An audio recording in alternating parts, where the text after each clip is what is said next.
Hello, interwebs, and welcome to Close Up. I'm your co-host, Joe. And I'm Ryan. Action cinema. The best movies which don't get enough praise by award shows. Just saying.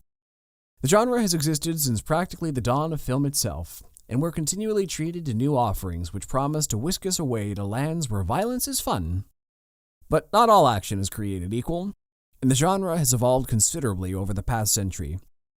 Today, Ryan and I talk about the evolution of action cinema and compare and contrast why new movies are the way they are versus the old ones. Zooming into our medium shot now, what's your general history with the action genre?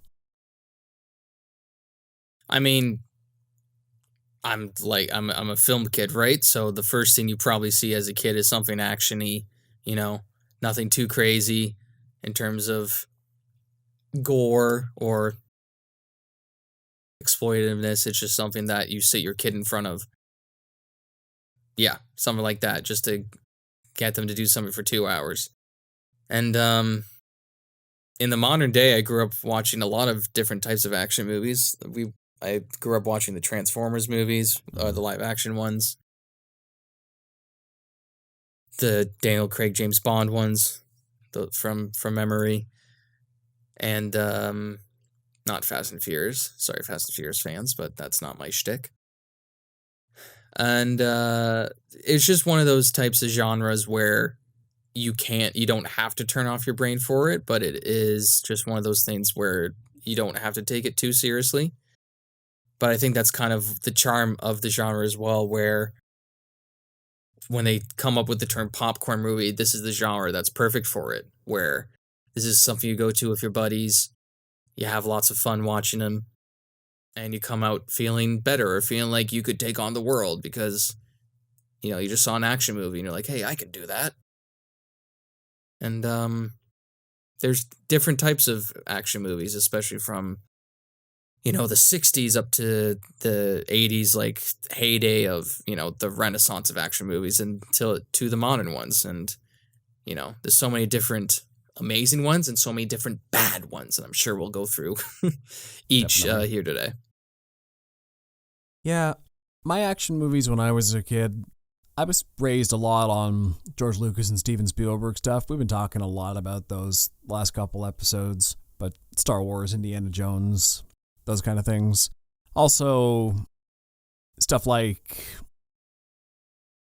I'm completely drawing a blank on every action movie I ever watched as a kid. But I watched the James Bond stuff as well when I got a little bit older. I remember it being around. Oh yeah, I also grew up on like Tobey Maguire, Spider-Man, the superhero movies, right, sort of thing. Early Marvel, Christopher Reeve, Superman, classic Marvel and DC. Well, classic now, new at the time, in the case of Spider-Man. But yeah, so I grew up on more light action stuff. I've never really been a fan of heavy, intense, gory action because it always just felt gratuitous to me. I always like action movies that make you think about something and entertain you. That's why Spielberg has always fascinated me a lot, because he's always managed to thread that needle between being intellectual and just generally entertaining in a way most directors don't. A lot of them feel the way to go is artsy or just dumb. But I grew up on both. So I don't associate action movies as having to settle for mediocrity. They can be special. They can be art forms in their own right. We're going to be talking about a lot of them today. Even ones a lot of people don't love, like The Phantom Menace. That movie is the one that inspired me to get into filmmaking in general. And I don't know if I've ever told the story before, but here's a quick story of why I got into filmmaking. So when I was about 7 years old, my brother was obsessed with Phantom Menace, specifically Duel of the Fates. That whole sequence over and over again, he'd request my parents to put in our DVD and we'd watch it every single day. Not the whole movie, just Duel of the Fates. And I kind of went through this love-hate relationship with it. It was like, oh wow, this is the coolest thing ever. And then I got bored because I had to watch the same thing every day. And then even me at 7 years old was like, well, if I got to watch it every day, I started looking for different things in it. Started appreciating the filmmaking behind it. What the music and the action and the cinematography and everything came together to create this iconic scene. And that's what inspired me. I got to get into film. I want to be able to replicate this and give other people the feeling that George Lucas and Lucasfilm are giving me right now at 7 years old. And ever since then, I've been on a course to the film industry. So action movies are my inspiration for getting into all this in the first place. So there you have it. So from that, we'll get into our close-up and talk about these action movies. We're going to try to focus more on Western action movies than their Eastern counterparts. I just offended a whole lot of action fans out there. It's not because they're not worth talking about. They definitely are. Frankly, most of them are, a good chunk of them are better than their Western counterparts. Our experience is pretty limited, though, to American and maybe some British movies. Hollywood stuff mostly is the problem. We watch John Woo stuff or Jackie Chan movies or Bruce Lee. Like, we watched some of that stuff back in college in our film classes, but not familiar enough with it to talk about it at length and not look like fools. So we're gonna stick. Exactly. We're gonna stick with what we know today. Maybe we acknowledge that the action in those Hong Kong, especially the Hong Kong action movies, is probably some of the best in terms of choreography. With the Jackie Chan, Bruce Lee type stuff, and Donnie Yen stuff as well. Yeah, just well executed. The stunts are insane. Especially those types of movies where, and we'll bring this up later on, it was more so about there was a good story element to those as well, but it was more so about how can they level up in terms of stunt work and spectacle in terms of the fighting as well, especially with Jackie Chan, where he he was very much a prop heavy guy, and how he could use each prop in order to use it in the action as well. Like, there's parts where he's fighting naked and he's using plates to cover up his junk, but he's also using them to block people's fists. It's really funny. He's a great actor, great physical actor, performer. Yeah. And I'm glad he got his Oscar a few years ago. Honorary Oscar. So yeah, we might sprinkle in some knowledge about Eastern films here and there, but anyway. So before we start comparing and contrasting, we're going to talk about the evolution of action as a genre in film. Action as a genre arguably started with the very first film, you could say, where the one with the train pulling into the station. I don't remember the name of it. That's technically an action film. A lot of people would say it's the first action film. And action is happening on screen. It's just the camera's at the train station, and the action is the train pulling into the station. People ran out of, allegedly, I don't remember if this is true, they allegedly ran out of the theater when they first saw this thing because they couldn't fathom that this thing they're seeing wasn't an actual train coming at the screen at them. People freaked out. I have a friend who thinks that's complete bogus, but he's kind of a stickler for that type of stuff. It might just be a story. I don't know.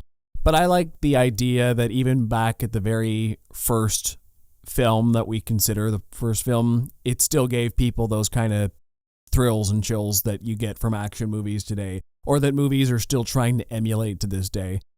They've had to evolve throughout the years from when just a train pulling into a station was enough to freak people out and make them get their adrenaline pumping. We have to try harder and harder over the years, and you're going to see that escalation over time.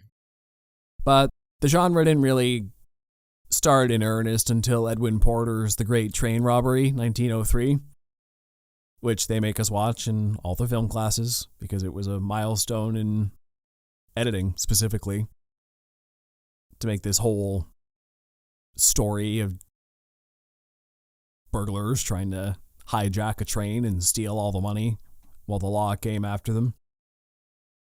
And yeah, there's not much to it. That's really all it is. It's just robbers hijack the train and the police go after them, and they had this shootout in the woods, and that's about it.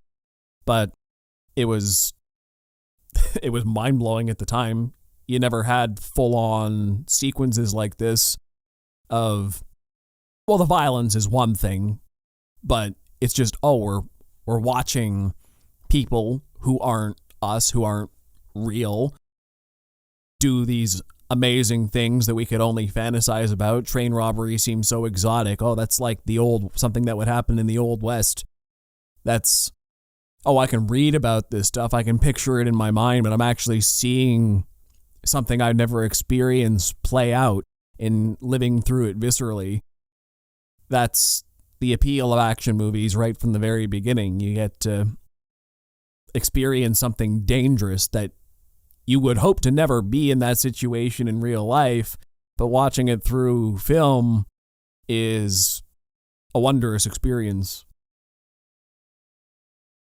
Yeah. Anything to add there? Agreed. No, I think you said it pretty well. I don't have much to talk about like before for the evolution. Yeah, 60s and 70s stuff. So then action evolved over time in the 10s, 20s, 30s.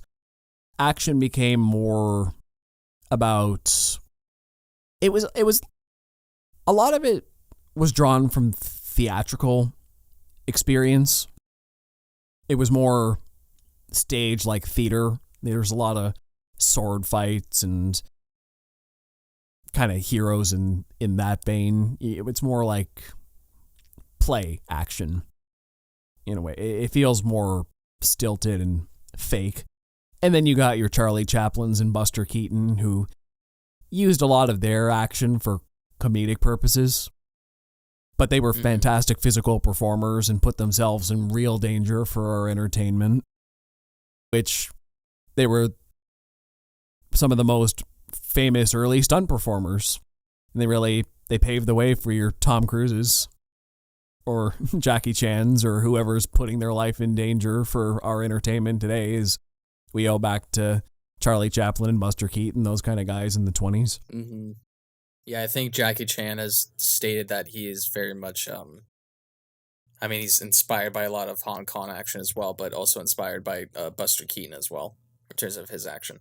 Yeah.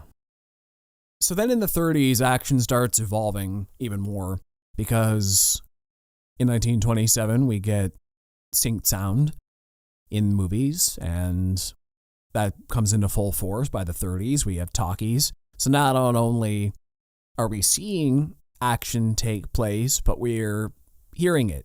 We get maybe the onset of things like sound effects or musical cues to really hammer home the feelings we're supposed to feel watching these things. It's getting the more complete package, or even a heightened package of what the experience would be like.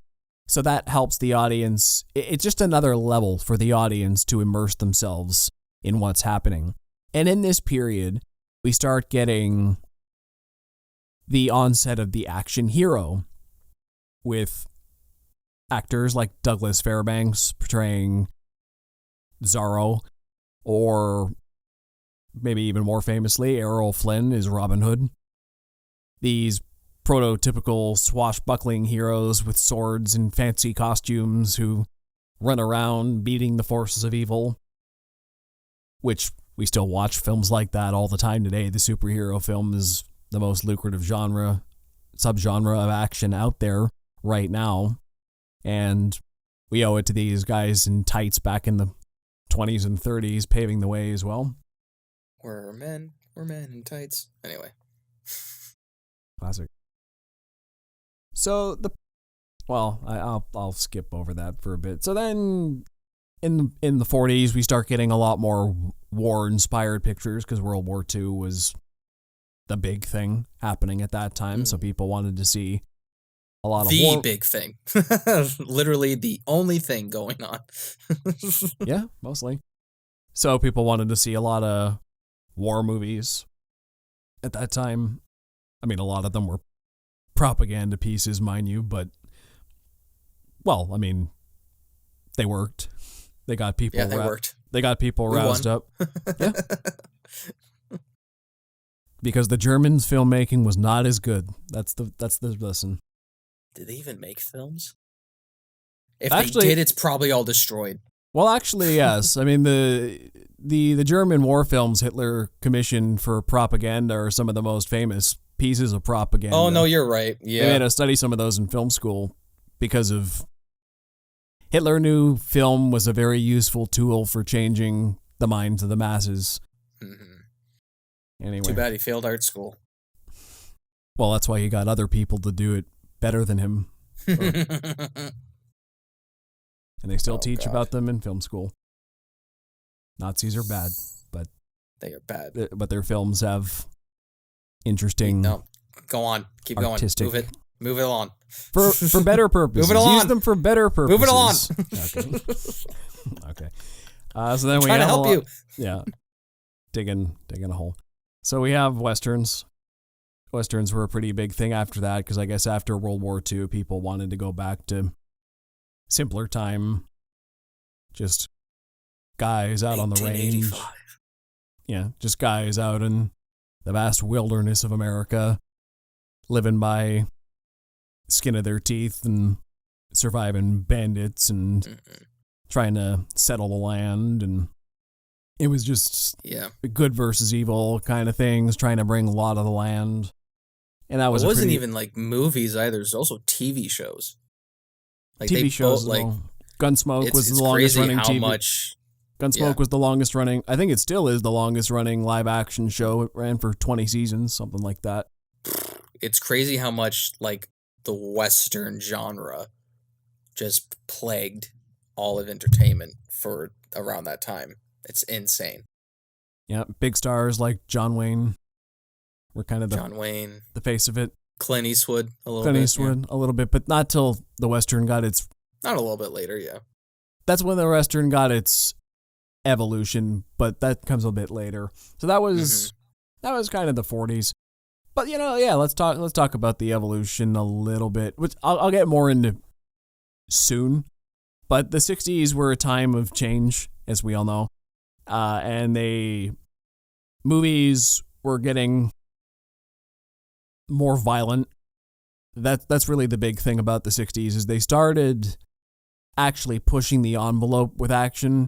The classic good versus evil stuff, everyone gets a happy ending. Those kind of movies in general were falling out of favor. The 60s got darker, more real, more not the good guys don't always win. Sometimes brutal things happen, and we're going to show them on screen in horrific ways because we're trying to trigger a whole new set of emotions now. The old movies worked on old people, but hey, it's a new time. We've seen all those movies before. We're desensitized to them. We got to keep pushing. So you get movies like, I remember one of the ones that was pretty noted at the time for being super violent was Bonnie and Clyde in I think 1967 that was, where they're using blood squibs a lot and shooting up people, and the bad guys are the protagonists, and this is shocking at the time. They're in classic gangster fashion. They get their comeuppance at the end by the police.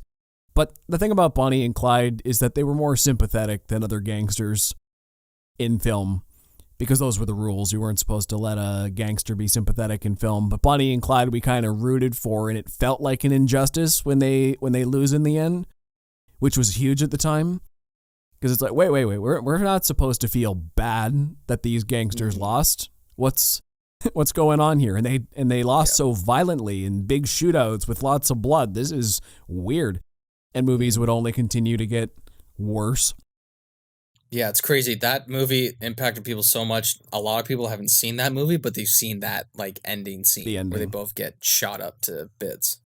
Spoilers, it's but just history. So violent. So it's history. Look, relax. All right. Yeah. So then in the 70s, we start getting into other more violent action films. Stuff like Dirty Harry was also a big thing around the time. Like police movies were big in the 70s.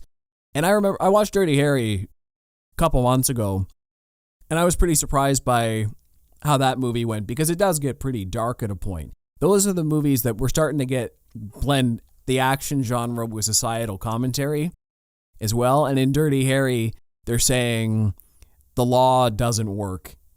Vigilantism is more the way to go because the system can only go so far. It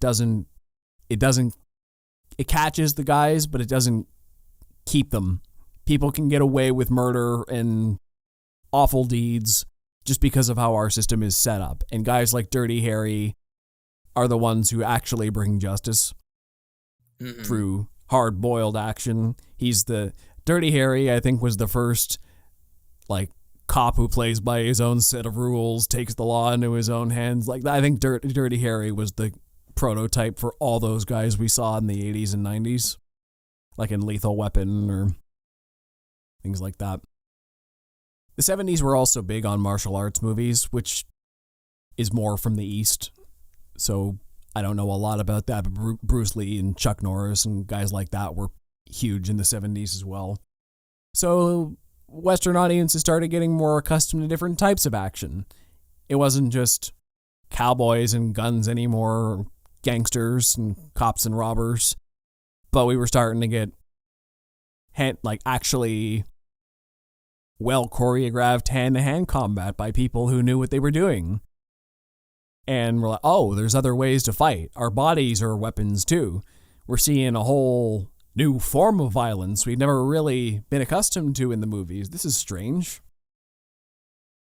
And then in the 80s, they just all the formalities just got stripped away. The 80s is when we get roided out, muscle-bound guys shooting up armies with submachine guns and taking bullets like they're nothing.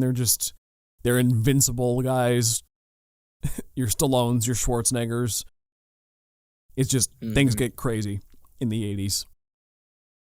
But then something weird happens in the mid-80s where a little movie called Die Hard comes out, and that makes it changes everything again, because Die Hard was the movie that made your everyman the hero. You didn't have to be a Schwarzenegger or a Stallone who was impossibly superhuman who had perfect hair. Yeah, to be a hero. You could be this dirty New York cop crawling through ducts, getting, stepping on shards of glass and bleeding, hiding from the bad guys for most of the movie. He doesn't take on anyone head on. He's actually got to use his wits. He's got to think about stuff. He's just a normal guy who got put into a bad situation, which seems like a no-brainer for a story. But most action movies feature larger-than-life characters who were more ready for action like this. You even go back to Zorro and Robin Hood. Those guys were trained for this. This is what they did. They fought the oppressors. That was their whole mission in life. Or James Bond is another big example. He's a trained spy. 007's the best there is. He's trained for this. He goes looking for danger. Or Stallone and Schwarzenegger, Dirty Harry. These guys go looking for danger on their own terms. John McClane has danger come to him and he's not ready for it. Yeah, he's a cop. He's trained. But what makes Die Hard special And it's Christmas. What makes Die Hard special is that I think this is one of the first action movies where you really genuinely feel like this could be you or me in that situation. Yeah. And that changed action movies forever. Because then you look to the 90s, and you weren't casting giant muscle men as heroes anymore. You were getting guys like Bruce Willis or Nicolas Cage or Keanu Reeves in stuff. They're more well-proportioned. They're more average guys. It's more everyman tales in action. But the action movie genre started going really big in the 80s, and it never really slowed down. So in the 90s, you have an even bigger escalation of things, and you start converging that with special effects and other influences that came before. You don't get The Matrix without martial arts movies of the 70s or Die Hard, showing that heroes didn't have to be big men, or or movies like Star Wars paving the way for special effects, or things like Terminator 2 using CGI to great effect. Like, a lot of things were happening in 1999 when The Matrix came out and revolutionized action cinema again. It brought it to a whole new level, because now we're putting philosophy in action movies. It's not just about social problems or just, oh, good guy beats bad guy. We're evolving again to, are we even real? Or do we exist in a computer? Like, fighting for humanity is also a mind game now. He's pretty weak in the real world, but in the virtual world, he's a god, which around the time of the internet, that's also a huge thing. The online identities and whatnot. So we're talking a lot about the real world too, in coded ways. So The Matrix is huge for so many reasons. Revolutionized special effects, and then everything, action movies kind of became a clone of that for a while. Yeah, there's a lot of copycats from The Matrix for years. Every kind of action movie was Matrix inspired for the longest time. Yeah. And then in the 2000s, you get more superhero movies. Are maybe that's just because that's when I grew up, but that's what I consider action heavy in the. But this is also weird because it's weird when you say like superhero movies or action movies to me, because I do agree with you, but I feel like it's a subgenre at the same time. It's a subgenre. Well, okay, now I'm thinking of more superhero movies, but you were also getting movies like the 007 reboot, Casino Royale. You were getting Jason Bourne, another one that was massively imitated as well, the shaky cam style, going back to espionage, but we're doing it gritty now. We're doing it. We're not just doing. We're not doing this heightened version of espionage where it looks cool and you want to be this guy. We're doing the grimy, dirty espionage where you're being hunted the entire time as a spy. Everything is life or death. It's tense. The protagonist isn't really cool. He's just... And we're going to cast Good Will Hunting. Sure. Turn Matt Damon into an action star. The protagonist is constantly... It's funny, being those hunted. Movies, the producers at the time, when they cast him, they're like, they weren't sure he was going to be great for the role or something. Like, audiences were like, really, Matt Damon? Because at the time, the only like action thing he's done was Ocean's 11, like the Ocean movies. And even then, those aren't like huge in terms of it. He's done more like drama and like down to earth, like film stuff. And then Jason Bourne shows up and he's one of the modern day classic action heroes. Yeah. And then things like Batman Begins as well. Come to think of it, the 2000s, the trend in the 2000s was to strip back. Things were getting too big by the 90s. So James Bond goes from riding tidal waves to doing parkour. Oh, God. The spy movie genre goes from from heightened stuff like that to Jason Bourne, just super gritty, down to earth kind of things. Batman goes from bat nipples and neon to Christian Bale on a level of grit never really before seen. The 2000s was about reboots a lot. Like, that's also when we started getting more franchise things. The 2000s is also sort of the revival of long-running franchises as well that just wouldn't seem to die, like Die Hard. We got Live Free or Die Hard. We got Indiana Jones 4. We got more Matrix sequels. We were starting to get... This is kind of the beginning of the legacy sequel era. We got the Star Wars prequels as well. This is the part where things started franchising. We weren't being as inventive about the kind of movies we were making anymore. It wasn't, let's invent all these new crazy genres. It was more, let's take the stuff that was already popular and keep doing that again, bring back the same stars over and over, and we're kind of still doing that. The only thing that was kind of fresh at the time was Marvel. Iron Man 2008 kicked off the superhero movie genre in earnest, and It proved that superhero movies could work if treated well and planned well and treated with respect. Yeah. So now action movies didn't just have to be goofy one-offs. They could be an entire or sequel to death. They could be an entire cinematic universe, which wasn't a thing at the time. Planned right, actions could be an entire multimedia franchise that you can market to death. Like everything's interconnected.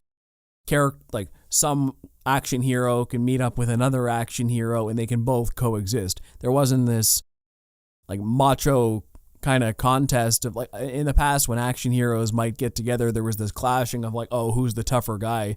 You kind of got that in the Avengers, but they were a team. It's like, oh, we can have a bunch of these big personalities together. And yeah. So that still keeps spiraling today. So things just get bigger and bigger and bigger until they're fighting gods and snapping half the universe out of existence. And that's just what action movies are now. Just as big as you can possibly imagine. There's no limitation anymore. Yeah. Funny enough, just a random fact, Iron Man is one of the few MCU movies shot on film. Really? There's only they switched to full digital around Captain America First Avenger. So yeah. Iron Man 1, 2, the Hulk, and the first Thor were all shot on film. That's why they look great. So basically all of Phase 1. Except Captain America, yeah. And the Avengers. Yeah. And you can tell. Yeah. So, some notable directors from this era. I'm probably missing a whole lot.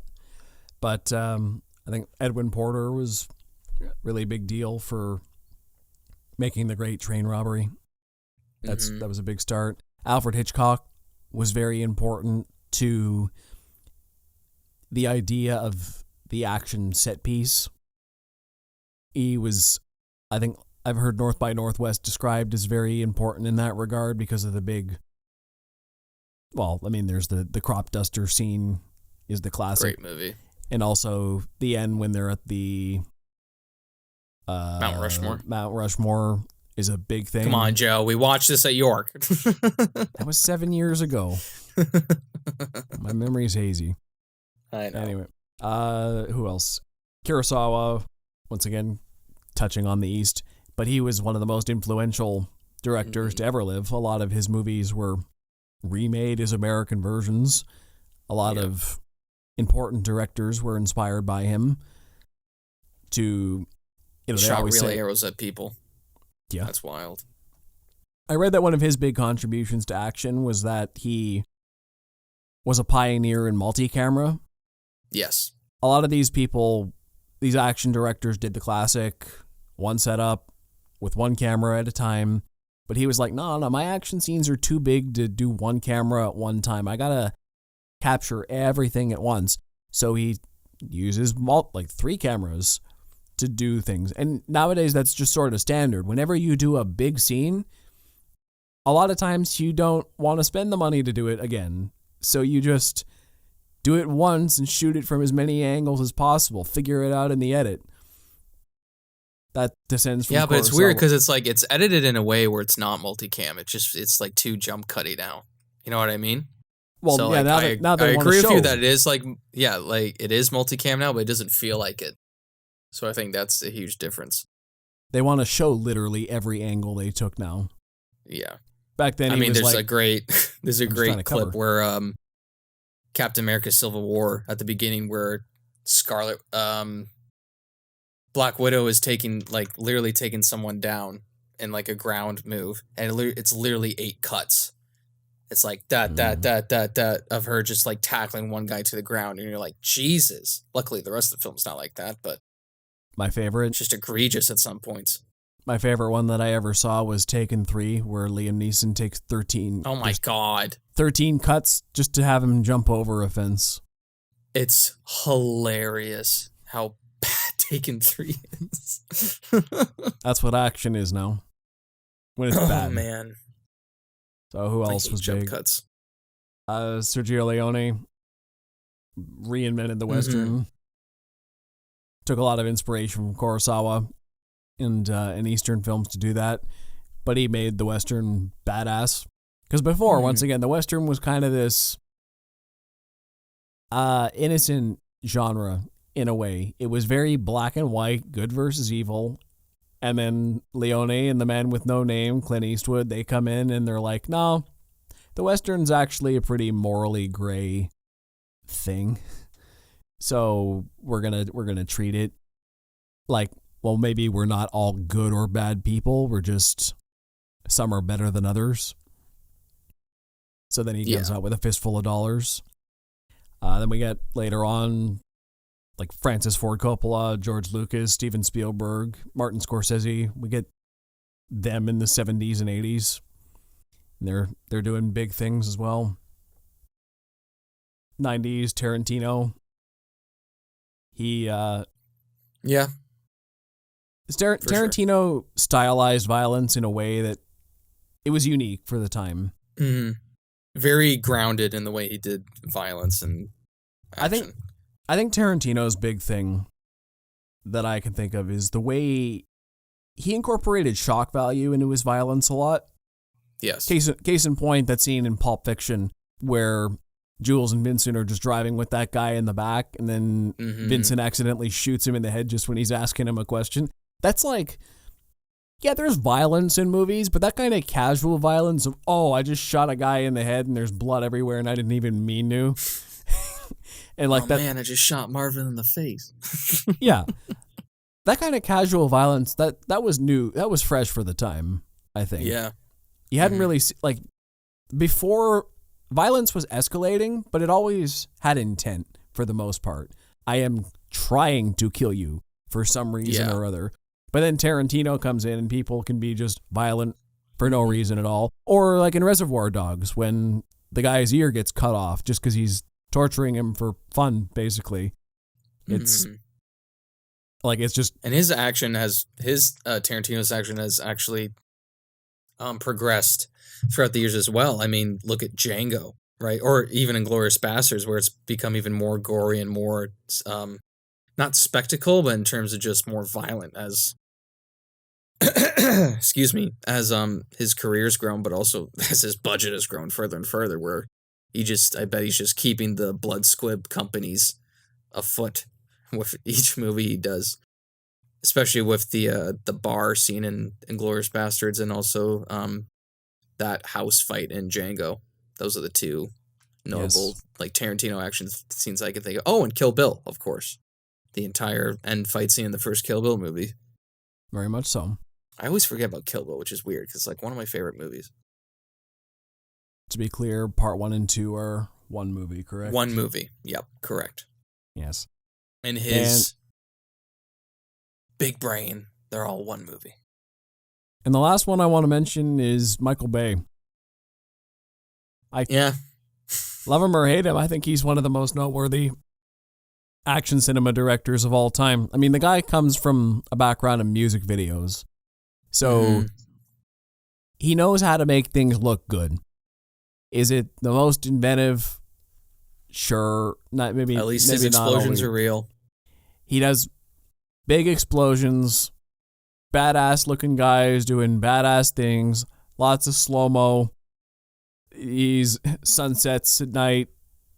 Or sunrise, I don't remember which he does, but he does like helicopters, military porn. He makes action. It's called propaganda. That too. Recruitment ads, glorified basically. Well, that was the whole deal with like the Transformers movies. It was like, we'll allow you to use military stuff if you just put like a certain amount in it. Because it's just straight up like a whole ad for the military. Yeah. But that got more egregious as they went on. Or if we're also talking super stylized, Zack Snyder is also worth a mention, I think. Oh, yeah, for sure. Zack Snyder. Once again, love him or hate him, every frame of his is a painting. It's gorgeous. Yeah. More modern day directors would be like Chad Switowski, right? For he did John James Wick, Bond right? Movies? Or John Wick, I mean. Yeah, John Wick movies. Yeah.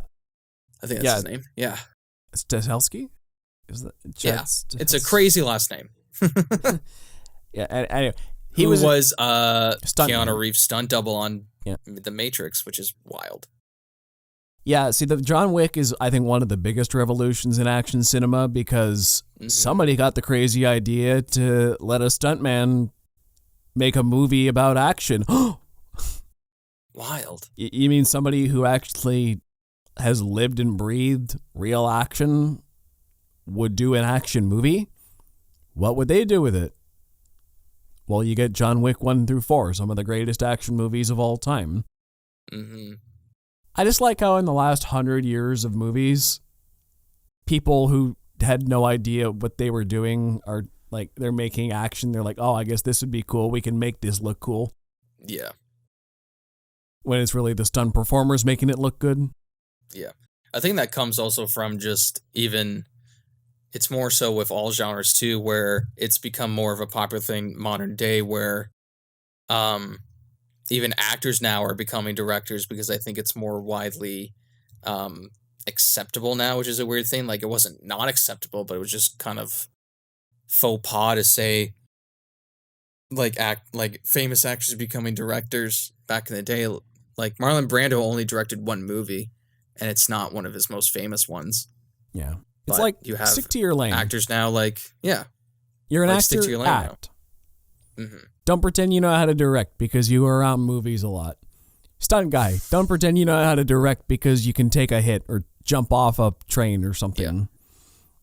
Well, what he can. But now they realize, well, since film is your life, do you want to direct a film? Yeah, sure.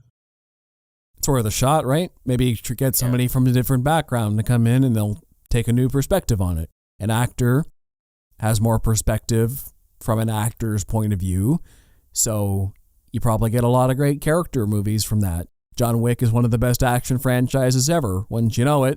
Giving the reins to a guy who knows action results in that. I don't know what. If Chad Stahelski tried to direct another kind of movie, if he tried to direct a comedy or something, I don't know how that would go.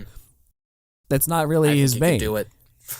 I mean, he's got the experience directing now, but if that was his first one, if Keanu Reeves was in the movie, yeah, I bet he'd kill it.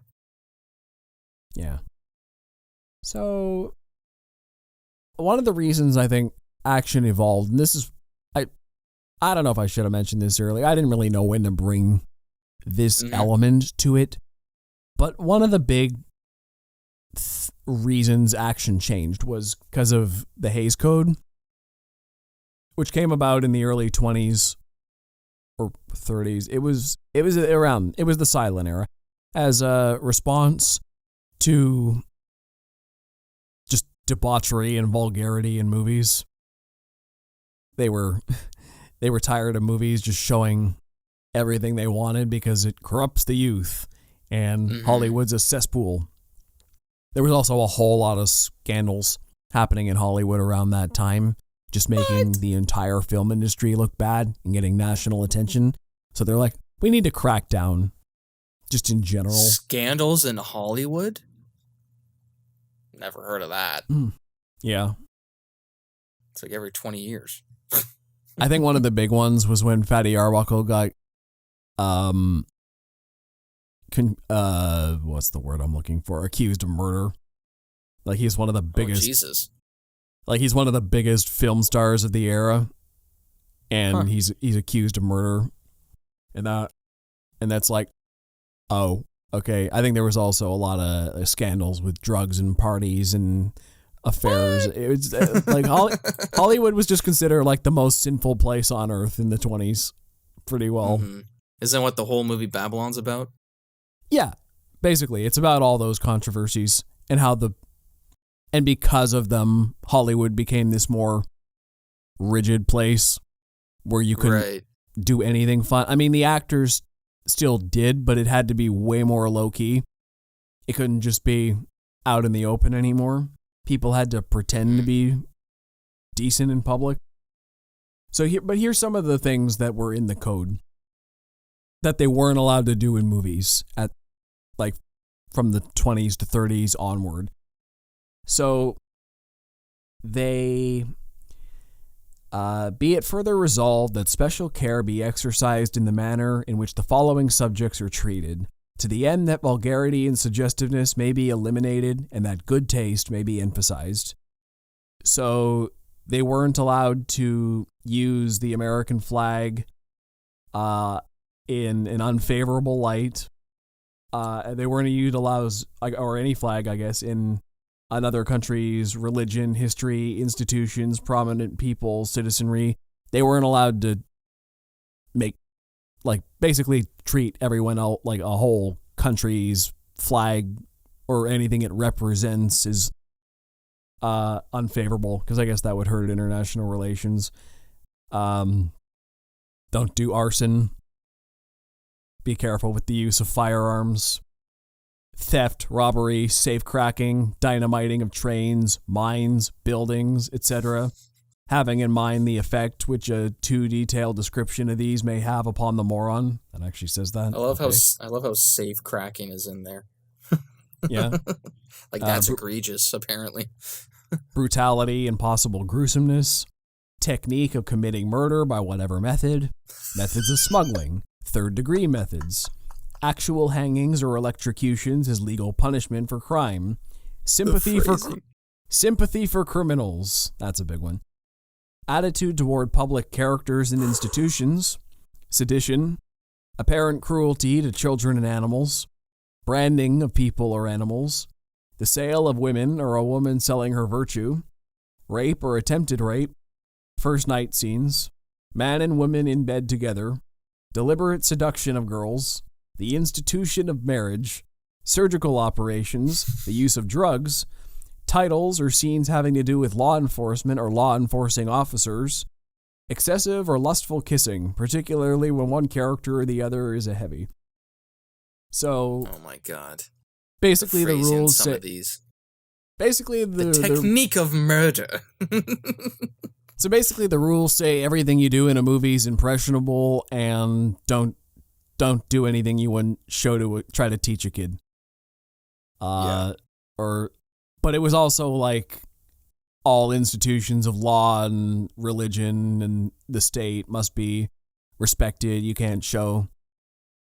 That's one of the reasons action movies were so tame for so long, because even when they did have action, that's why like gangster movies got away with a lot. Because, well, first of all, you couldn't sympathize with the gangster. That was the big thing. Mm-hmm. But you could. This is why people got clever and they tried to cheat these systems. So you could have a gangster movie where you followed the gangster, mostly, even maybe kind of learn to like the gangster. But the end of the movie, they'd always pretty much wind up dead in a hail of bullets by law enforcement, because crime doesn't pay. The law is always right. The gangsters are selfish people who have no reason to be doing what they're doing. You can't sympathize in the end. They brought this on themselves. So you get your action. You get your hail of bullets, but it's for a moral reason. The police are good. The government is good. Crime is bad. This is what happens when you try to be a criminal, even if it seemed appealing for most of the movie. And that's basically the idea. Crime always pays. People revving their engine outside my house. I feel like an old man. Yeah. So that's basically the idea. But then, as we were discussing earlier, movies started trying to break those rules a lot. So then it kind of got to the point where the Hays Code became a joke, and they put in the MPAA, Motion Picture Association of America, which we still have today, which gives us our classic rating system, which we have from G to R, which I guess that was basically them giving up and saying, okay, you're allowed to have adult content in your movies, but we're going to not censor it, but instead of trying to go out of our way and censor it, we're just going to slap a rating on it that says only people of a certain demographic can see it now. So that was the next step up. They're like, okay, fine. You can have it your way. Movies can be made however, but not everyone can see them. So that's when movies were like, oh, great, we actually get an opportunity to be violent, so now we can make R movies or X-rated movies or NC-17 or whatever the highest ones are. We can actually start going all out. And that's when we start getting our Bonnies and Clydes and crazy stuff like that in the 60s and 70s. And like I said, with Dirty Harry, things like that, we also start getting the idea that the law and law enforcement's not always the best or most useful, and sometimes it's the individuals with power who bring the real justice, or we start getting more indictments of the church or the government or other foreign countries. Like, I wonder if all those movies in the 80s that decry Russia and communism probably wouldn't have been allowed back in the Hays Code era. No. Unless they, made special allowances for propaganda. But times changed. Action got more intense with it because it could. So that's why we have movies they are today. Shocking, violent, gory. I don't know what a Tarantino movie in the 30s would look like, but... Oh, God. He probably wouldn't survive. Yeah. Who knows? So that's that in a nutshell. They had to... They evolved because they could, and got more shocking because, well, if it wasn't shocking the old people, it wasn't good enough. You have to shock everybody. Yeah.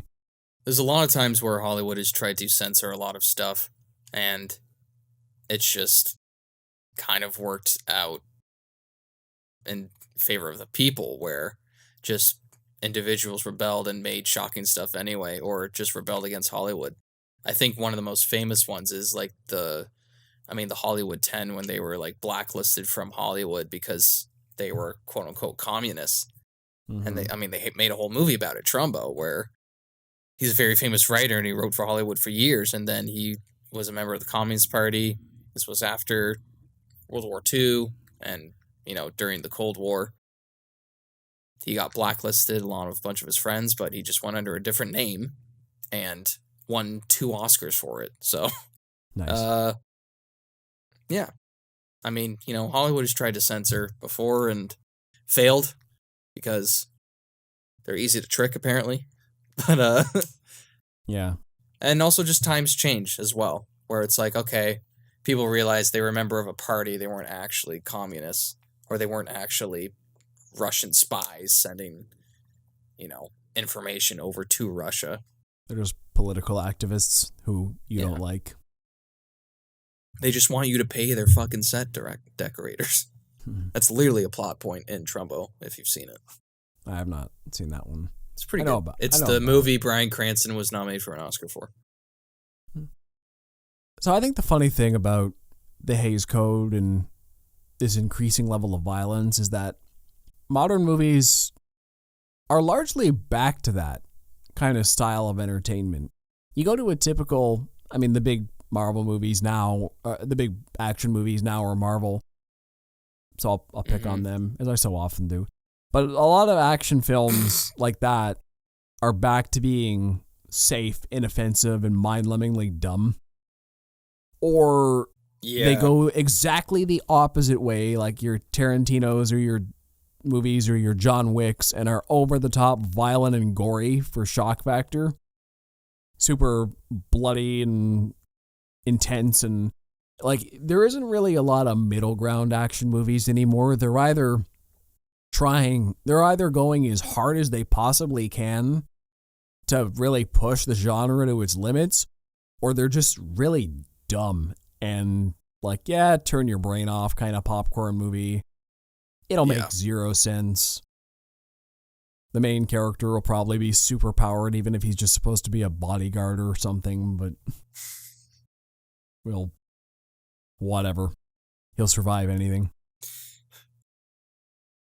Now I'm trying to think of a movie with a bodyguard who turns into a superhero. I don't know. I'm just throwing random. A partner was like, "Are you talking about the Goon movies?" I think there were a couple movies called The Bodyguard, and I think that was Ryan Reynolds and Sam Jackson. Yeah. I think. The Hitman's Bodyguard, yeah. Hitman's Bodyguard. Yeah. Yeah. Yeah, they made a sequel to that somehow. Yeah, so they just get more.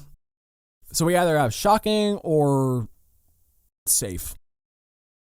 Mm-hmm. And then you have the occasional one like Mission Impossible, which kind of rides the middle, I'd say, where the action's just really good.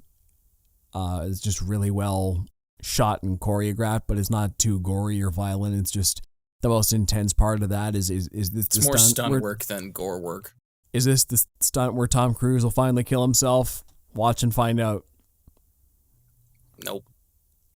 No. Although I did hear a story about the newest Mission Impossible they filmed where they said that Tom Cruise insisted that they do the most dangerous stunt on day one because he said, well, if we do it on day one, we'll know if we need a massive rewrite, and if the movie doesn't have to keep going, we won't waste anyone's time. So, I mean, he's right. Yeah. So that's where we're at nowadays. Mm-hmm.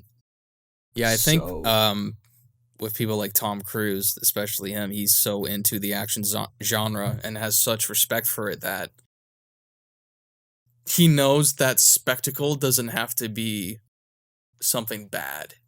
He knows that when you put something real on screen, it affects audiences. I mean, look at what one of the best movies of last year was, Top Gun Maverick.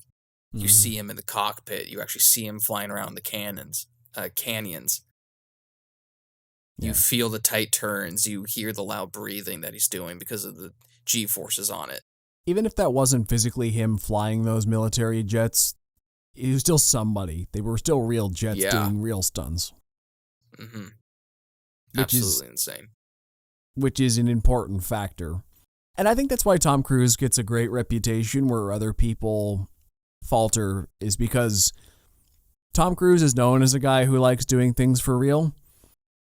Mm-hmm. When we watch those same fighter jets in basically any other movie, we assume they're computer generated. When we watch those fighter jets in a Tom Cruise movie, we assume they're real. Mm-hmm. So I think his reputation has a big factor in, like, we know Tom Cruise is the real deal. So we can trust what we're seeing here, and it's funny how that metal game plays an effect, right? Because they could be using practical effects in a whole heap of other movies, but I'm not feeling those thrills because I just assume it's CGI and fake. And but if I knew it was real, I'd actually feel the danger a little more. Oh, if I thought those were actual stunt guys, I'd feel like, oh, wow, can't believe they actually did that. And then you read up on it later and you're like, oh, well, I would have liked the movie more if I knew that. But it's just, I think that's the problem. The movies are about suspending your disbelief, but our belief is suspended so much nowadays because everything is so over the top. I don't know what's real and what's fake anymore. I don't know what I'm supposed to be thrilled by or just turn my mind off and enjoy. I don't know what to appreciate anymore as good action.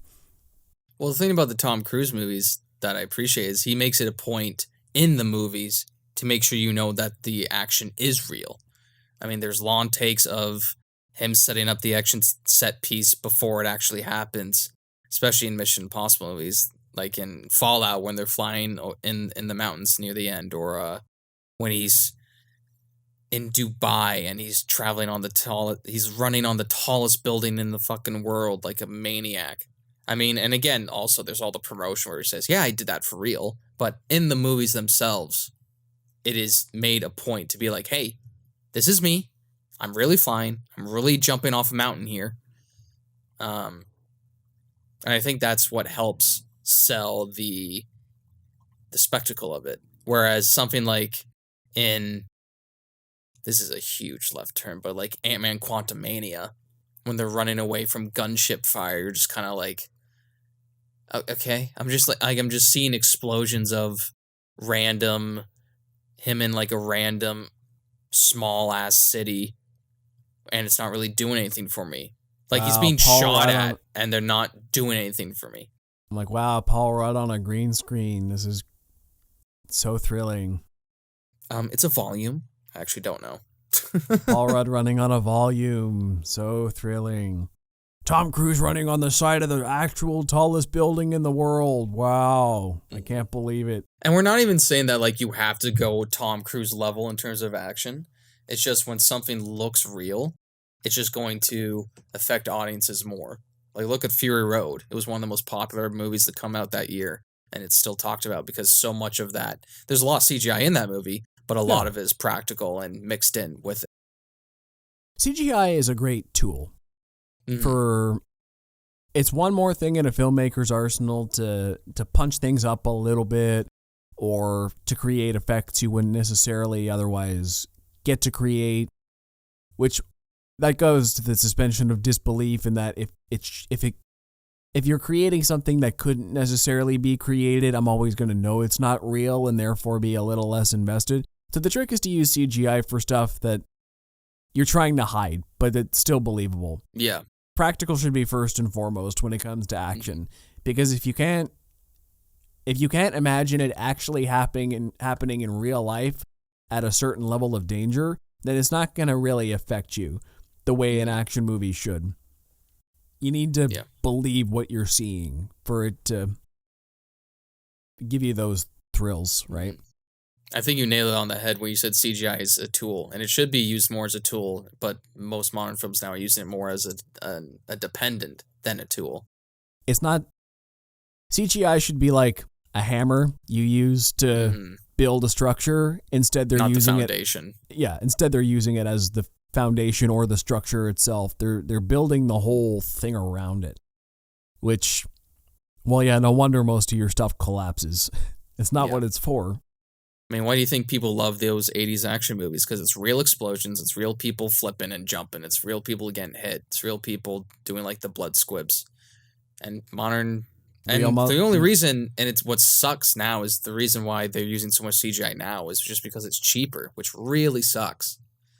Because, like... And even though, like, I love... This is kind of not part of the action, but I love miniatures. I love when they're used properly to make it look like you're in like a giant world. Yes. Peter Jackson used it a lot in Lord of the Rings, where he used it in Rivendell and Gondor. They used these miniature like cities and scanned them in and implemented them, making it look like it's this grand giant thing. They used it in Total Recall, where they're on Mars and they're going through Mars Mountains, whatever they're called. It's just the implement of miniatures, I think, is really well done, because there's just the level of detail there where you can tell that it's real. Where if it's a 3D structured, and don't make it wrong, like the best CGI is background work, because you can't tell most of the time. Exactly. And if it's lit properly, you can't tell. But it's just something special about miniatures that's really, really awesome, especially in the 80s. Where they've used miniature cars to, I mean, there's that famous, I think it's Volcano, Quarter Digital just talked about it, where you see these miniature cars, well, miniatures, they're like 1/4 the size to scale, and they're driving over what looks like hot lava, and they're sinking in the lava, but it looks super real because it is. And it's just stuff like that sticks to your brain. Yeah, the only problem with miniatures nowadays, and this is part of the reason they don't use them, is because back in the 80s, they didn't have high-definition cameras. Mm-hmm. So nowadays, when you film something, even on your phone, it looks more fake. You can tell it's a thing.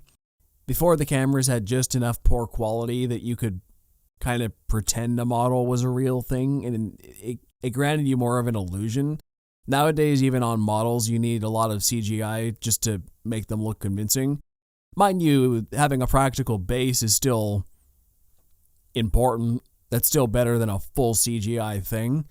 Yeah. But you need little touch-ups, even using models nowadays, just so that it looks believable on HD cameras. I hear what you're saying, but I think that also has to do with how they're shot. If you're shooting it like it's a miniature, then it's going to look like a miniature. But if you're shooting it like it's supposed to look to scale and you're slowing down the frame rate well enough, then it's going to look real.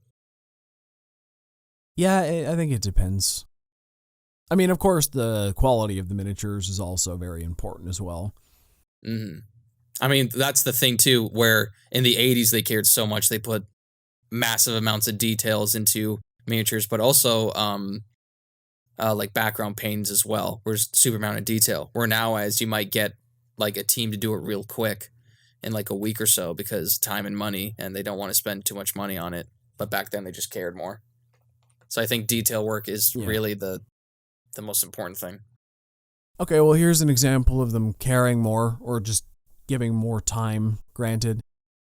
Let's say, even take a look at old action movie CGI versus new stuff. Look at Jurassic Park.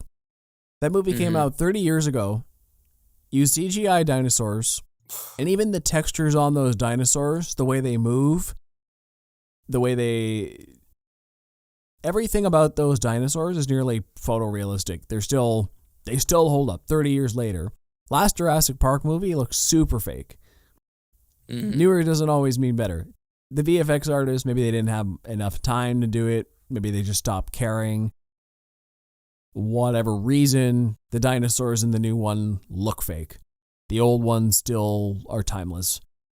Yeah. And so CGI, even when used in big doses, isn't necessarily a bad thing, but it's who's making it, how long do they have to do it, and did the people behind the scenes care enough to make it right? Or are they just cutting corners and putting out a product? Yeah, the movie needs dinosaurs. Make something that doesn't outright suck. Yeah. Make and it the thing with the original Jurassic Park, that's a perfect representation of practical mixed with CGI as well. Yeah. I mean, the most famous scene is that T-Rex scene where they knew at the time that their skin texture wasn't perfect, but if they put it like it looked like in the rain, it looked photoreal, and it does look photoreal. Yeah. That's why everything is set in the dark now. Because you can hide it. Oh my god. Everything's set in the fucking dark. That's another problem with modern action movies, is that everything's set in the dark. Everything's in the dark. Because they have so many special effects shots they're trying to hide. And speaking of trying to hide things, you're trying to hide your stunt doubles and everyone so much now, because I guess people can't do choreography right, that you have to cut around them a million times. It's either people can't do choreography right, or you're trying to make it faster cutting seems more intense on paper. Like in theory, it's a little of both. On theory, yes, it does make it more intense. But also, you completely lose a sense of geography if you're going too fast. You can't see what's happening at all. How am I supposed to, like, half the time I watch action movies, I think to myself, the choreography looks decent. The actors or stunt people seem to be doing it decently, but I can't tell what the hell is going on. Exactly. Because the filmmaking sucks. They fixed this in like the 80s and the 90s where you get the stunt people doing the choreography in a wide shot. Like, it doesn't have to be super far, but make sure that their faces aren't shown. And then for the insert shots, you get just their like facial reactions just a few times. I'm not saying you have to do it jump cutty, because that's what you're doing now and that's what's wrong. But that's how you get people to stay invested. If the actors don't have enough time to do the choreography or don't want to do the choreography, show the stunt people doing the choreography, and that will make your choreography look good, and it will make your film that much better. Like, some of the most egregious I've seen in recent times has been in The Boys, where it's they're like jump, jump, jump, jump, jump, or in not all of the action, but in the one training scene that's pretty famous, and then a couple times in Game of Thrones in the early seasons. The other thing I think happened was the Bourne movies ruined action cinema, both shaky cam. Yeah. Everybody tried to be the next Bourne movie, thinking that, once again, in principle, the idea works.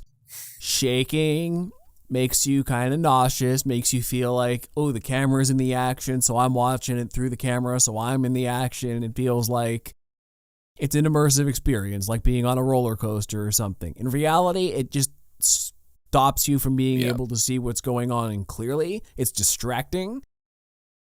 The newer Bourne movie, like 2015, where it was Matt Damon older, was the most egregious out of it. And I've told that to people before, and like, no, it wasn't that bad. There was a shot in the trailer where it's the first opening scene where Matt Damon's in like a Fight Club scenario or whatever, or Jason Bourne is, I should say. Yeah. And he walks up to a guy and knocks him out with one punch. And it's shot beautifully. It's kind of still. It's not shaky cam. It's like a perfect shot. And in the movie, the camera's flipped on to Jason Bourne's back, and he goes up, knocks the guy out, but it's shaking the whole time. And it's not that good of a shot or that memorable. People remember the trailer shot, but they don't remember the real movie shot. So you're just kind of sitting there like, and I was sitting in the theater being like, oh no, this is going to be bad. And it was super shaky for the entire time. I love Jason Bourne. I love those first 3 movies, but fuck me. I think the other thing that stretches some believability is that all the good action stars are old now. Like they're still I just made a list just this morning, just off the top of my head. I didn't even need to look anybody up. This is just a list I came up with. Keanu Reeves, Harrison Ford, Tom Cruise, Patrick Stewart, Hugh Jackman, Bruce Willis, Denzel Washington, Nicolas Cage, Liam Neeson, Sam Jackson, Jackie Chan, Michelle Yeoh, Sigourney Weaver, the entire Expendables cast, William Zabka, Ralph Macchio, and even other big ones like Vin Diesel, The Rock, Chris Hemsworth, Jason Statham. They aren't in their prime anymore either. They're not as old as the other guys, like in their 60s and 70s, or even 80s for some of them. But like, why are most of our action stars in their 60s, 70s, 80s? It's crazy. All our high profile. Like you can make an argument that most of the younger action stars are in the superhero movies, but that's kind of like a subgenre, but it's not like classic action.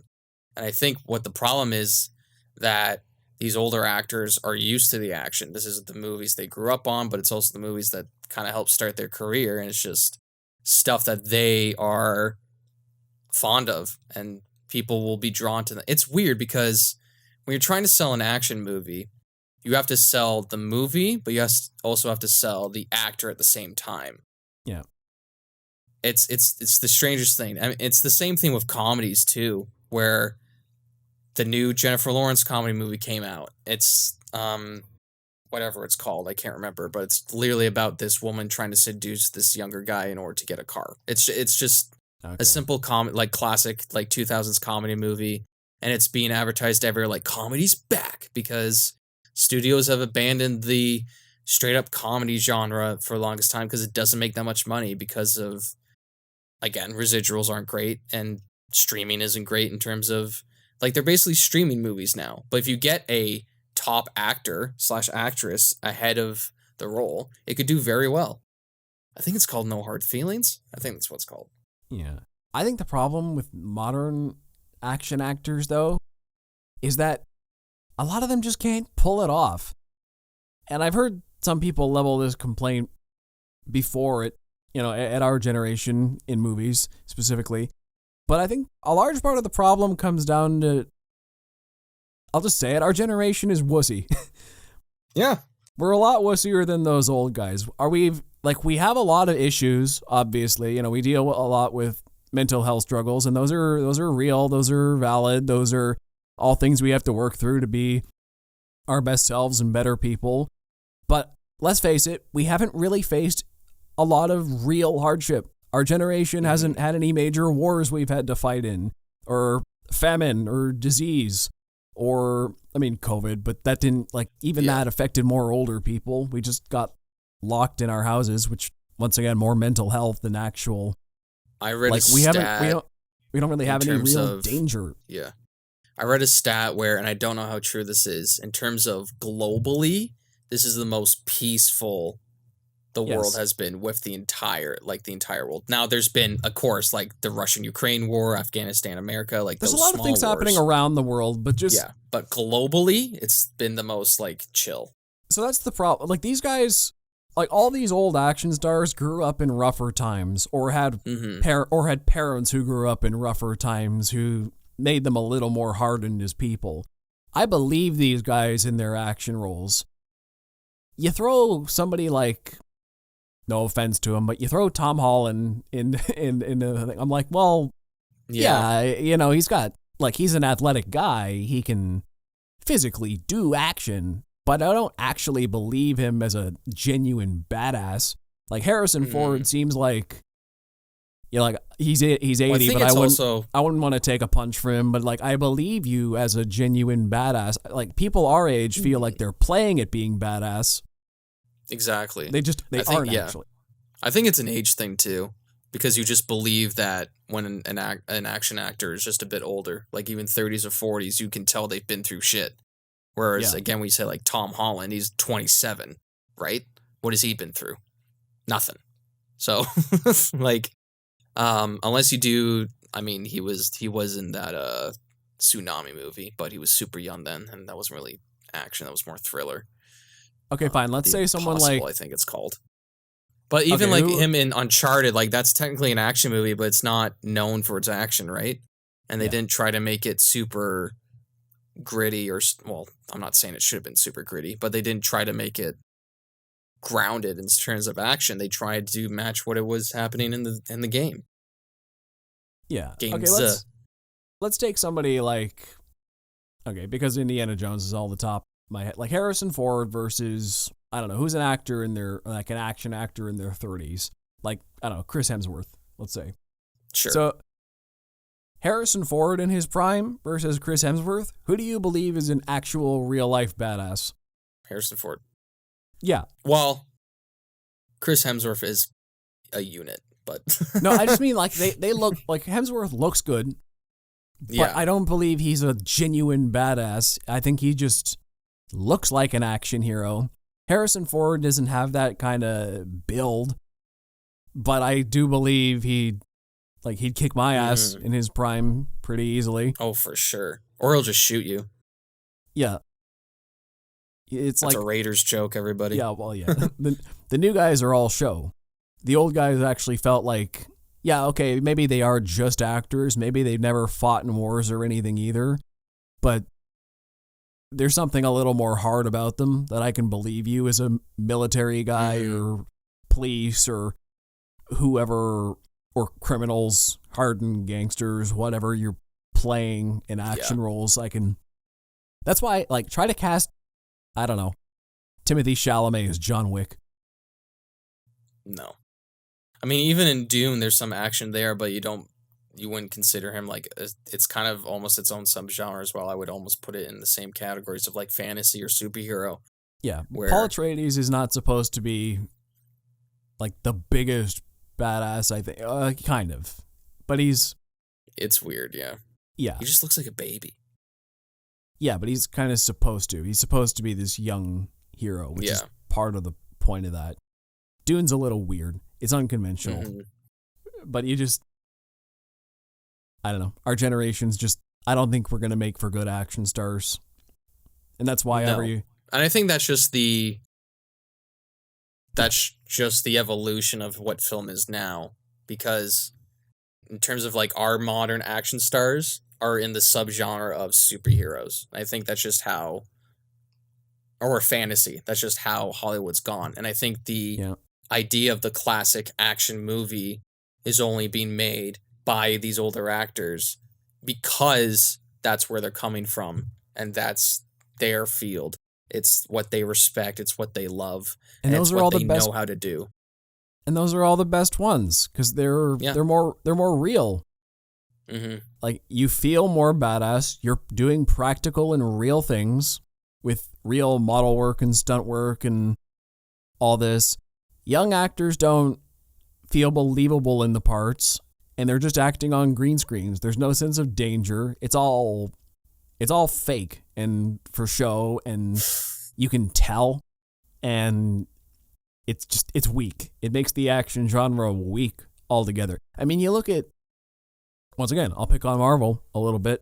You go back even 10 years ago to the beginning of the MCU, and like even the actors they had then, you know, I was picking on Chris Hemsworth a little bit compared to someone like Harrison Ford, but I'll take Chris Hemsworth, Scarlett Johansson, Chris Evans, Robert Downey Jr. I'll take them over whoever they're replacing them with. They're all younger, and I mean, you take that group of Avengers and you look at somebody like, I don't know, Stallone or whatever, and he's probably like, oh, they aren't actual action heroes. Mm-hmm. But then you look at the newer people and you're like, oh, well, the original Avengers look like massive badasses compared to them. Exactly. It's just weird. We're in a weird time. We're on this downgrade of the action genre in general, just in filmmaking and acting and my other point was that every action franchise that's been long running has tried in vain to install legacy characters to take up the mantle. Because all these old guys at some point, or executives, were like, well, let's phase the old guys out and bring new ones in. Because their contract's ending. Never works. Every time they've tried, it's been a failure. And then they got to keep making ones. I keep bringing up Indiana Jones because that's very top of mind right now. We've talked about it a lot the last few weeks. But I'll say that's a franchise that tried twice. In 2008, they're like, oh, Harrison Ford's getting a little old. Maybe we'll get someone like Shia LaBeouf to replace him. That didn't work, so they had to make a fifth movie and then try to make another replacement because the first one didn't stick. And if this doesn't land, they might have to make Indiana Jones 6 with another replacement. And Harrison Ford's just doomed to do these movies forever. Die Hard did the same thing. They tried to replace John McClane with his son. That didn't work because nobody liked him. Top Gun Maverick tried to have Goose's son as a big part of that one. Yeah, like we liked Rooster. He's one of the few that legacy characters that we enjoy. Star Wars did it. Like every major franchise that's run for decades has tried to have characters to replace the old guys, but they don't stick. So we're just doomed to see the old guys get older. And yeah. Well, we're in this weird era of Hollywood and film and movies where for most of the year, I will say, I won't say it's for the entire year because, of course, Oscar seasons. But the originality of film is slowly dying out. We are in legacy sequel, franchises, trilogies galore, or adaptations from popular books or popular comic books. It's just so hard to find anything original or anything. And the problem is, it's not that these legacy sequels or these franchises are bad. It's just they're so egregious now that a lot of people just get sick of them. I mean, think about when Marvel, around the time of 2016 to 2017, there was definitely a little bit of Marvel fatigue. And now there's huge Marvel fatigue after the Infinity Saga now, where people are trying to find new superhero genres. Poor fucking DC fans have been hurt in the last 10 years where now they're doing a reset and their films now aren't doing so great in terms of box office because they know they're doing a reset. And so what's the point of watching these films if they're not going to be in the new franchise? But that's a whole different discussion. But when you get films that are original and are talked about more and more, it's hard to even have them be successful because they're just not talked about enough because we're being shoved in our faces so much about these franchises and legacy sequels. One of my favorite films that was original that came out last year was Banshees of Inisherin. And yes, it was talked about a lot, but it wasn't talked about nearly enough as Thor: Love and Thunder. You know what I mean? Yep. So it's just one of those things, and I think it's also has to deal with Oscar buzz. It came out around the time of Oscar season. So there's so many movies coming out. The only recent movie that I think that was original and that came out recently was Everything Everywhere All at Once. Like that was probably the only one I can think of in recent memory. And that's just because there was so much passion, love put into that. But also even that you could consider that to be a superhero / like CGI fest action movie as well. Yeah.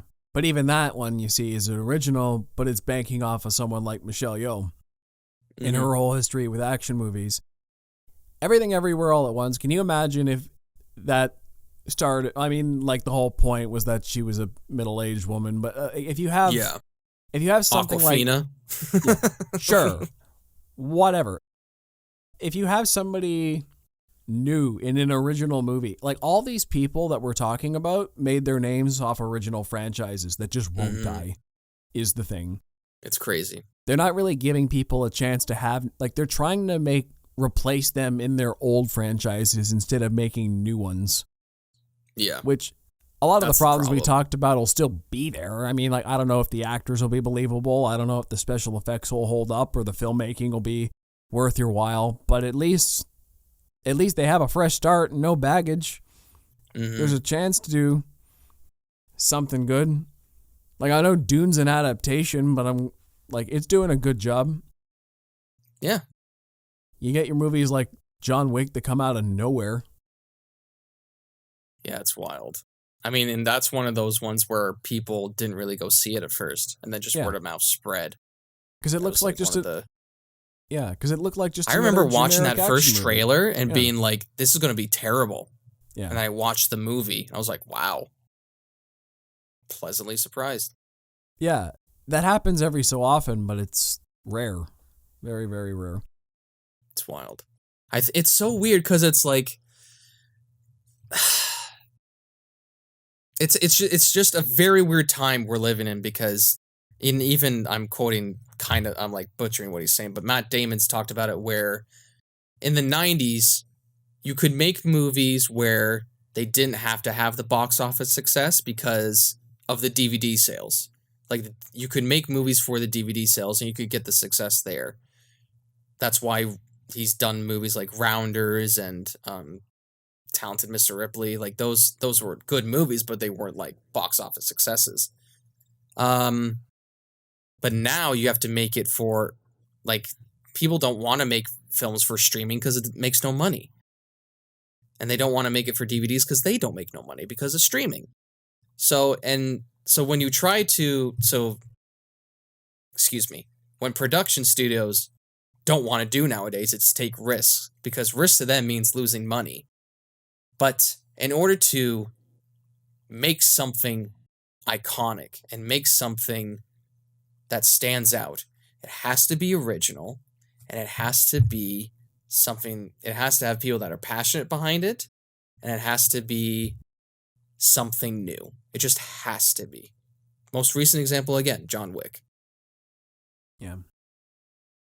I think that's why the action genre's slowly dying, though, is because short of a couple talented people in Hollywood with the tools to work with, I feel like they've hit a wall.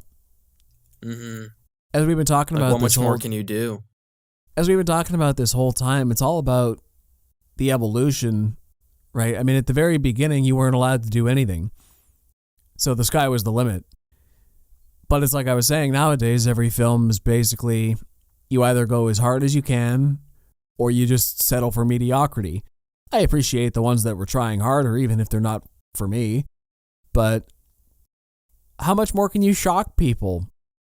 How much more can you do before we suspend our disbelief? We're already at a point where human beings are basically made of rubber. I mean, another good example more recently is Fast and Furious, which I haven't seen these movies either. But those just started as simple car racing movies, and now they're going to space. They're just invincible. They make no sense anymore. That escalated within a period of 20 years. Yeah. And how much further are they going to go? It's already past the point of ridiculous. And people enjoy ridiculous to a certain extent, but we've seen grounded action movies done very well. I just don't know how far you can go with it. We've seen foot chases, hand-to-hand combat, car chases, boat chases, like all manner of locations around the world. Mm-hmm. Helicopters, planes, parachutes, swimming, underwater, in the sky, wherever. You name it, it's been done, and probably pretty well by somebody. I mean, you could argue that's just all film in general. What more can you do that hasn't been done? There's always something new. I mean, you look at something like, once again, John Wick, and it's just, yeah, you do about everything as well as it can be done. You take a kind of set piece, and then you try that, and you do it as well as it can be done, which is great for that franchise. But I can tell they're running out of stuff. Because every movie, yeah, it's you like, can definitely tell. Yeah. It's like, well, how many times do we need to see John Wick disarm a guy and double headshot him or hand-to-hand combat? Like, yeah, you're coming up with new moves, but we've seen him do this a lot already. Mm-hmm. So, I mean, it's not the movie's fault. It's still doing it great, but it's like, okay, how much more do you have to show? Yeah. At least Mission Impossible, yeah.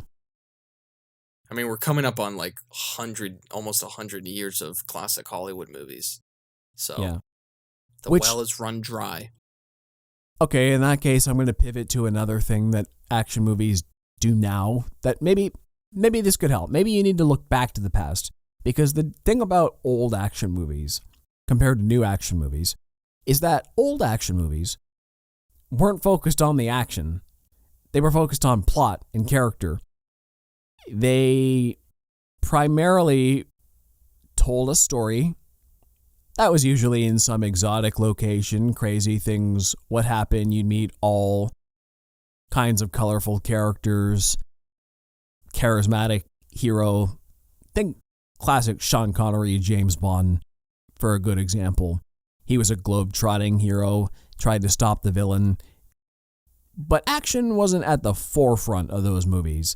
It was about the espionage, the seduction, the cool lifestyle, the how does James Bond handle these kind of villains, outwit them. It was more about the mind games. And there didn't necessarily have to be a lot of depth to that, but the action was kind of secondary. It was as a consequence to whatever else he was doing in the movie. He was going one way. It's classic screenwriting, right? A character wants something. What are they going to do to get it? They try to do that. What obstacles are in their way? In action movies, the obstacle leads to action, usually. Mm-hmm. But that's not really how modern movies are written. Old movies were written with obstacles that they just plugged in action.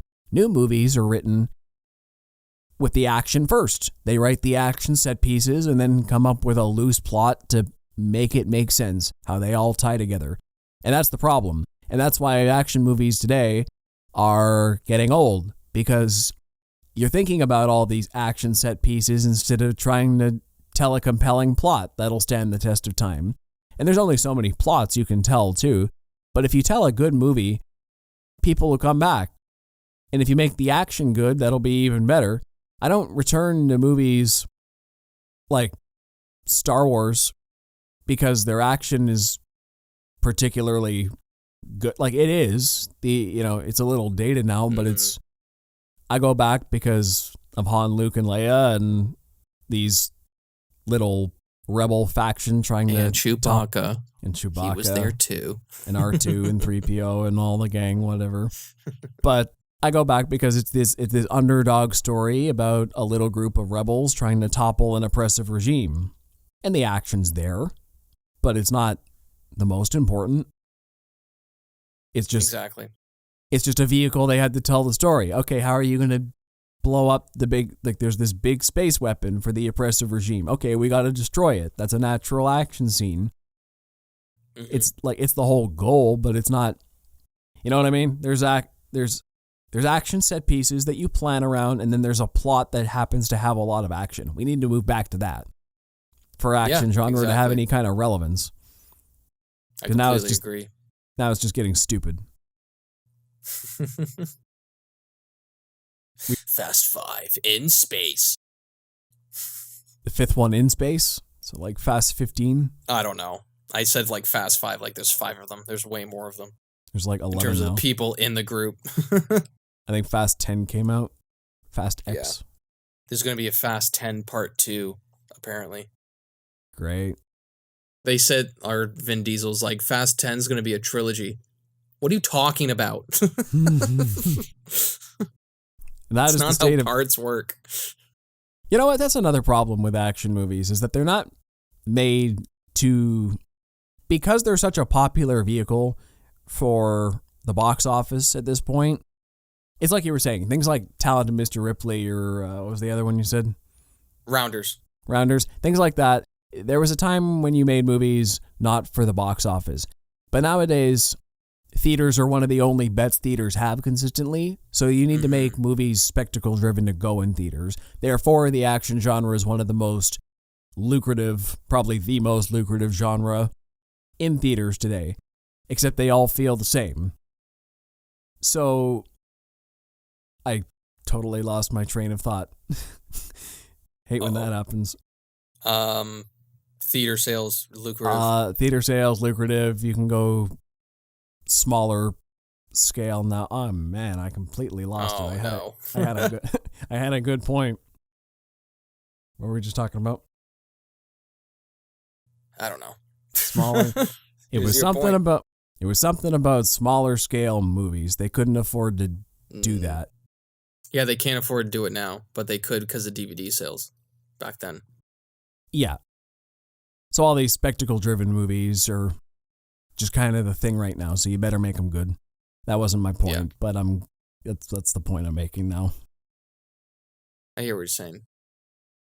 I mean, even there's when waiting for Indiana Jones, they played a trailer for, I think it's called The Creative, something like, or The Creator. It's a movie coming out in September. It's about Jonathan David Washington protecting this AI robot child. I think the trailer showed the entire movie, if I'm being honest. It looked good, but it's basically about AI versus humans and how AI took over the world, but it's not like Terminator-esque. They kind of look like, it's kind of like a mixture of Terminator, but also District 9 in a way. Yeah. And it looks really good, but you can tell that's just a full-on action fest.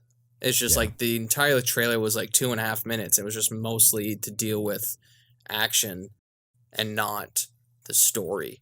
And I feel like it could be a good story where this human who is protecting this AI child, but there's just so much action put into it. And it looks good, but it's just super advertised as action. And I can't judge it too much now because the movie hasn't come out, but it piqued my interest a little bit, but you can tell it's just action first. Yeah, for sure. I'm still trying to piece back together my thought process. I'm nearly there. I'm so close. It was going further along the line. It was like, because they're the most lucrative thing out there, they make a whole whack ton of sequels. They make a bunch of money, and that's why they make a whack ton of sequels. Oh, now I remember. They make so many sequels to things because it's the most lucrative thing. And because they make so many sequels, they're expecting the story to continue. Mm-hmm. So nowadays, they don't have any incentive to make good standalone action movies. Everything needs to set up the next part. You can't just have a good one and done. Mm-hmm. Even a franchise we love like John Wick. First one was one and done. They were smart there. But 2, 3, and 4 are all back to back. Don't even bother watching 4 if you haven't seen 2 and 3. Yeah, exactly. Don't even bother watching 3. Also has to deal with like name brands as well. Like they know the Marvel movies will make money, so they'll just make Marvel movies. They know Fast and Furious movies will make money, so they just make those. And they just they worry about the action first and don't worry about the story as much. I mean, the most recent Marvel movie I can think of that worried more about the action instead of the story was Thor: Love and Thunder. Yeah. They have that whole sequence in the black and white field, like the dark dimension, wherever they called it, the Yu-Gi-Oh ripoff, where they set up this entire lighting rig and they filmed it at like 5,000 frames per second, where they just had these lights strobe light the entire time, where they could manipulate the lighting either in post to have a certain actor light on all certain angles. So basically they filmed it where they had the actor lit at every single angle possible, and then since they filmed it at such a high frame rate, they could manipulate the lighting to make them lit wherever they want to. And it's a really cool idea and really cool concept for the future, but it's not used that much in the end result, where I see the action scene was pretty decent. It looked well done, but if you talk about the story, it's not that great. So they are trying to make some solid innovations still. Some people are, which is good. They just need to find the right projects to use them in. Mm-hmm.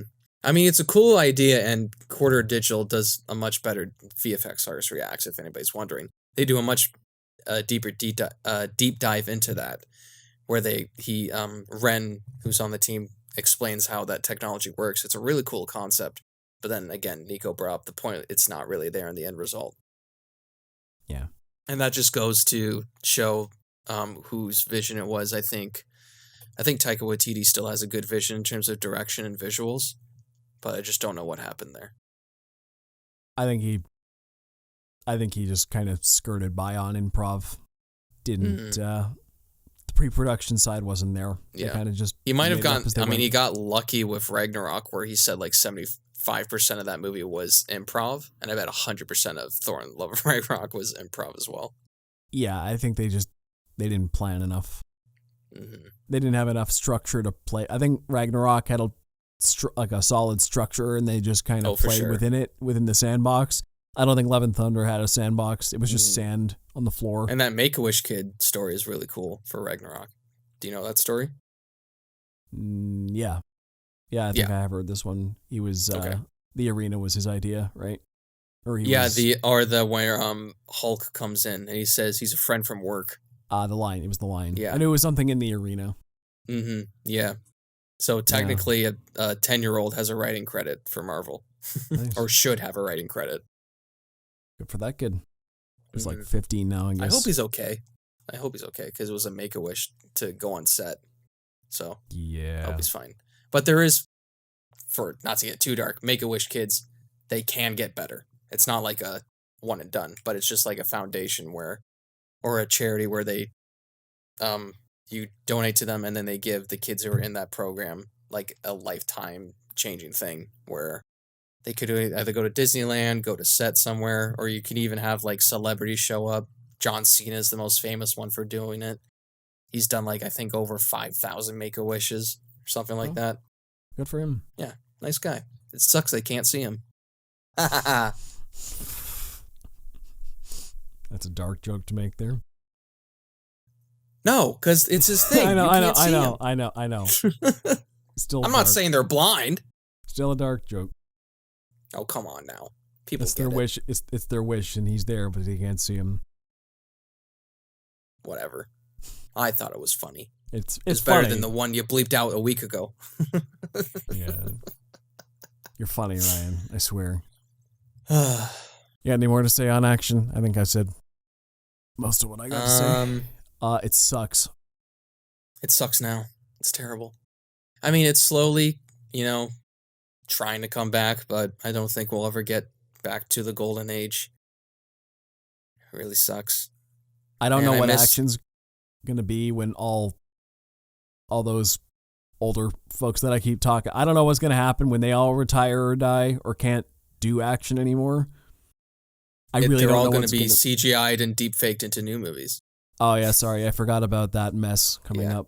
They're going to sell their likeness away and then give that to studios. Right. I forgot about all that. I joke about that, but that will happen to some actors. That's going to happen. I don't know if it'll be the industry norm, but I think it'll happen more and more often. Oh, yeah. It'll be cheaper than hiring real actors. 100%. All you have to do is hire nobodies to do mocap work. Exactly. And you can do whatever. It's all on a green screen anyway. We're just making glorified animated movies, bringing back the dead. Bring back the dead.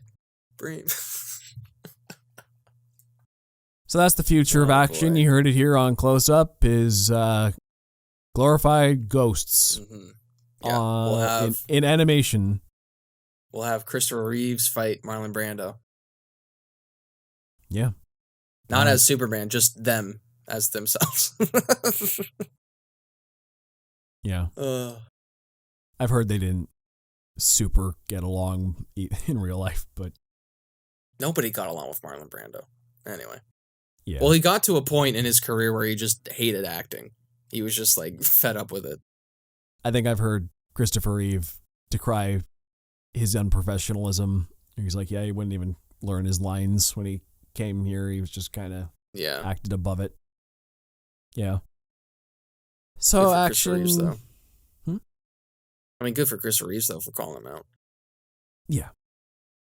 Yeah. So Yeah, that's the main difference between now and then. Back then, I think things were more real.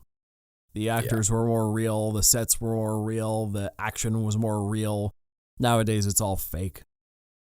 They're still making some innovative techniques. A lot of good stuff had to happen for us to get to where we are today, and we got the right tools to make some really good stuff, and some people are. But just the general, I don't know if it's unoriginality, laziness, studio politics, you name it. But the action genre is suffering. It's got potential to get better, though. There's some lights in the dark. It's not all bad. Just wait till the Marvels.